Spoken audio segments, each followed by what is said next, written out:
Here we are, the final scene, and a truly epic moment for, well, Matt and the Doctor, because Matt's got to go around every single, he's got to go around every single emotion, really, because he's, you know, as an actor, he's sort of has so much to do in this scene, has so many things to achieve.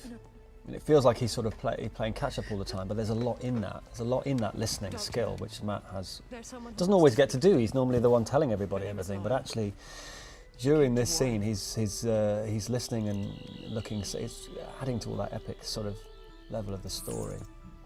And this scene with Lorna, particularly, I think he's superb in this. They both are. They both are. But with, you know, the Doctor being a hero all the time, you don't always get to see things like this. You don't always get to see him vulnerable, because he never normally likes to be. Thank you. But this is a wonderful moment where Lorna dies, and you know, everything in her life has been about this guy, and this is all she gets. She gets this, you know, 30 seconds with him, and the truth is, he doesn't really remember her. So it's heartbreaking, really. Quite big theme for Doctor Who. You and me. Do me run, Lorna.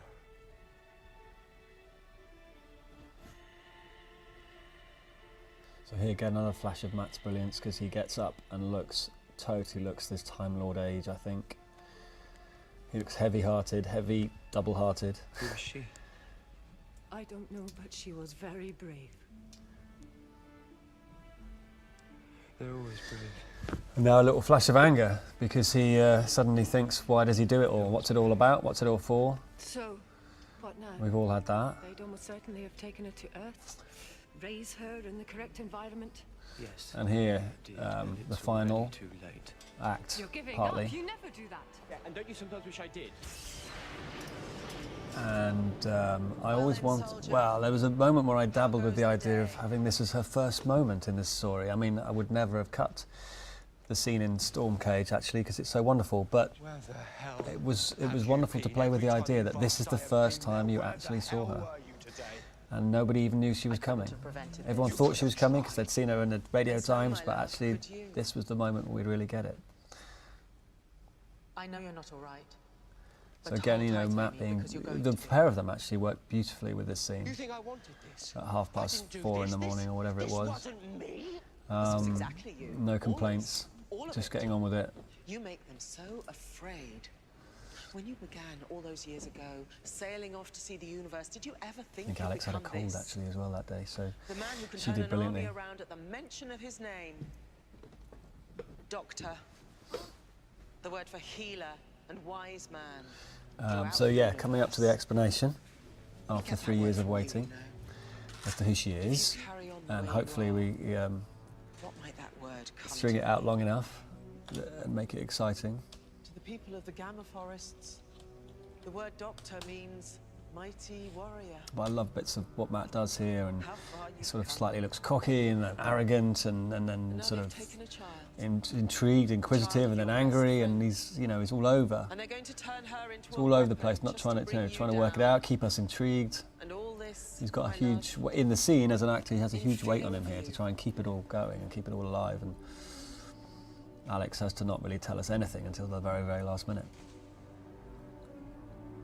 Quite poetic. Who are you? So here's the first bluff. God, haven't seen that in a very Who long is she? while. Well, I think in this point you think she is his mum, which would have been interesting. I am telling you. And who knows, maybe Stephen will change it, and he is. She is his mum.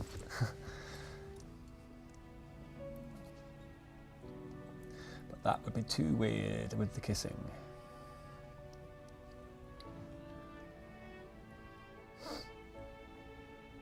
So again, you see the different emotions again in this one big scene.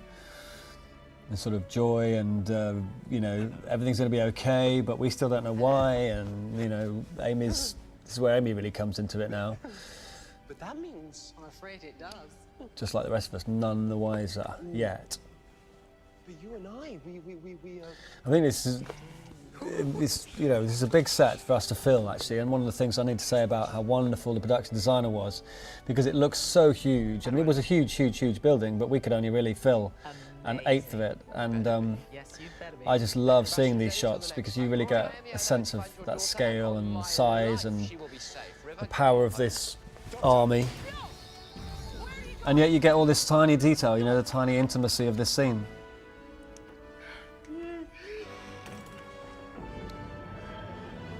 Nice bit of TARDIS exit. I like that shot.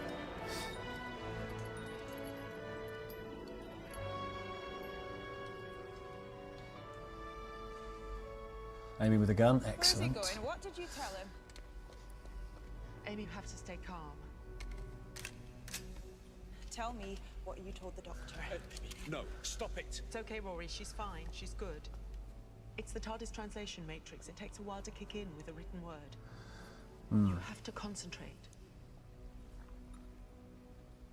Great Gallifreyan logo there. I still can't read it. A bit of research was done to try and translate it, but even we couldn't do that.